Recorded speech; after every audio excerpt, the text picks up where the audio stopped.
justice delivery system, taking a case in point of that John Yakubu Yusufu's judgment. And Mr. Onigbanjo joins us now. He's a legal practitioner. Thank you for coming on this morning. Thank you for having me. Well, we have people who are wondering and asking, yes, we've identified the penal code, the criminal code. He was arraigned under the penal code, and the maximum sentence there was 2 years, or the option of fine. But since there was a plea bargain, he couldn't get maximum sentence. But the question now is, could he have been arraigned, or was that the only option left? What about the EFCC Act, or would they still come under the penal code? Yeah, it could. I also wondered why he was arraigned under the penal code, because definitely the EFCC Act covers, a wide variety of criminal allegations and charges. And for example, if you see after the outcry from the public, the EFCC arrested him and immediately charged him under Section 27(3) of the EFCC Act. That act covers a wide variety of situations, including the offenses for which he's charged. The ICPC Act also covers it because it's a public officer, it's embezzled money. Both acts provide for far more stiffer penalties than he got under the penal code. But I think we are missing the point here. The point really is that, plea bargain in itself is not a bad idea.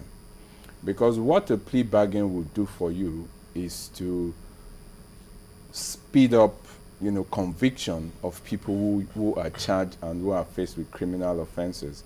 For example, we complain several times, we've been here and we've wondered why so many pending criminal cases against former governors have not been concluded. Because in those cases, they have not been concluded because, they're going for full trial. If they had opted for plea bargain, what perhaps, if we take an ideal situation, is that you can offer them either of two choices: a lesser plead guilty to a lesser sentence, or plead guilty to lesser charges. If you do that, you save time, you save money, and you get a conviction. But the key thing is that you do not now make it a mockery. I.e., you don't now use the plea bargain you don't use it for the opposite exactly of what it is set up. Plea bargain in the US and in Europe is used to ensure that, look, we don't waste time and resources in a full trial. While still pursuing justice. Yes, while pursuing justice, and we are bogged down in the courts. But if you agree to a lesser charge, then we will go for that, because we know that even that enough is stiff enough to ensure that if you commit a crime, you are punished. Because in this case, you have to plead guilty. Yes, you have to plead guilty. For that's why it's called a plea bargain. You plead guilty, they charge you that, oh, you stole so much money, and they say, look, the maximum sentence for this is, let's say, maybe 10, 15 years. But if you agree to a lesser charge, we'll give you 7 years or 5 years. We confiscate all your assets, or we give you a very stiff penalty. Even if you don't go to jail, they will give you a very, very stiff penalty. If you recently a Swedish, I think a Swiss bank had to go under because it pled guilty to money laundering charges in the US, and the fines that they gave them were so stiff that the bank had to file for bankruptcy. Wow. In Switzerland. So it's something which you use to speeding and hasten justice. But again, it doesn't give the license to be ridiculous in outcome. So that is what people are talking about. Yes. If almost all the lawyers are on the same page, just as you are, that, well, it's not a bad idea. But how ridiculous can it be when we go the way we've just did with this case? Let me tell you why that situation is like that in Nigeria. We've had a number of ridiculous ones, starting from Tafa Balogun, Cecilia Ibru. Most of the cases in which plea bargain and even Lucky Igbinedion. Yes, Lucky Igbinedion, thank you. most of the cases in Nigeria where plea bargain has been used has resulted in, ridicule of the justice system. And the reason why is because there are no laws, there are no guidelines guarding if I want to plea bargain, there is no regulation saying these are the parameters, this is what I must do, this is what you must do.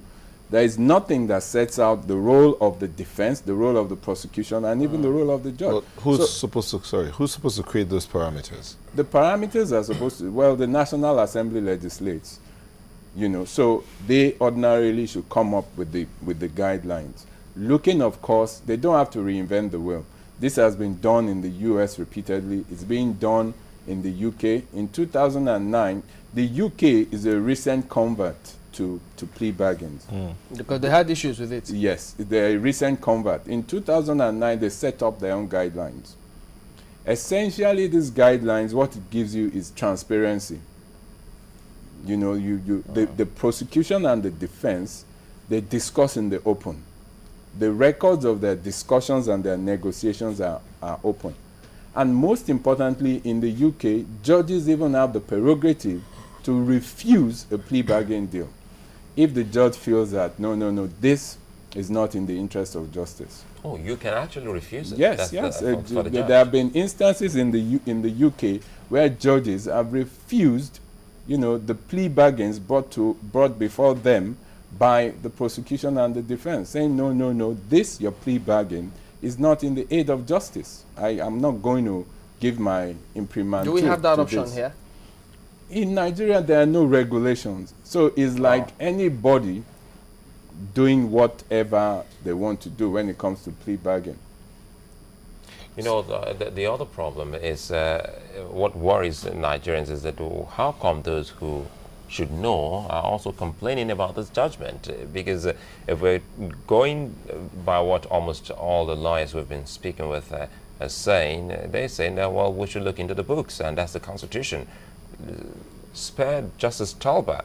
But again, you still see some lawyers still put the blame on the desk of Justice Talbot.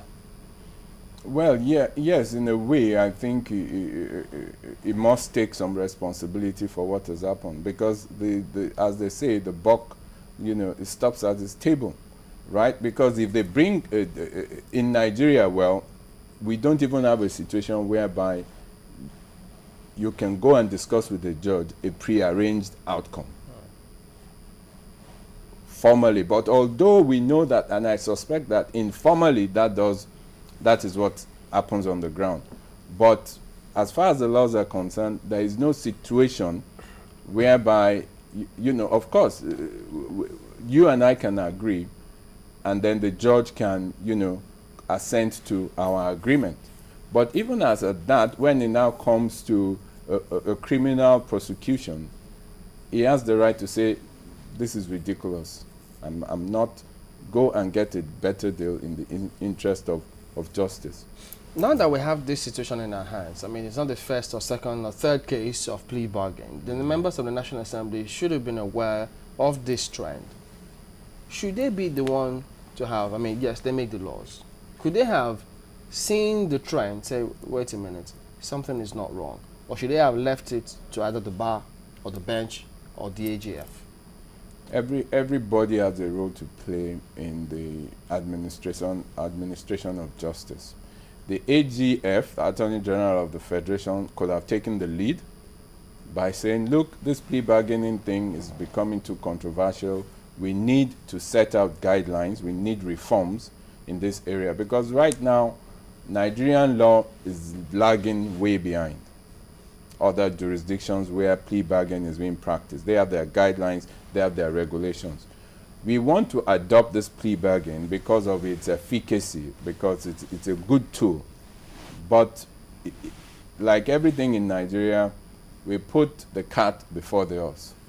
And then you have confusion, you have injustice, you have dissatisfaction, and you have people calling the judiciary all sorts of names.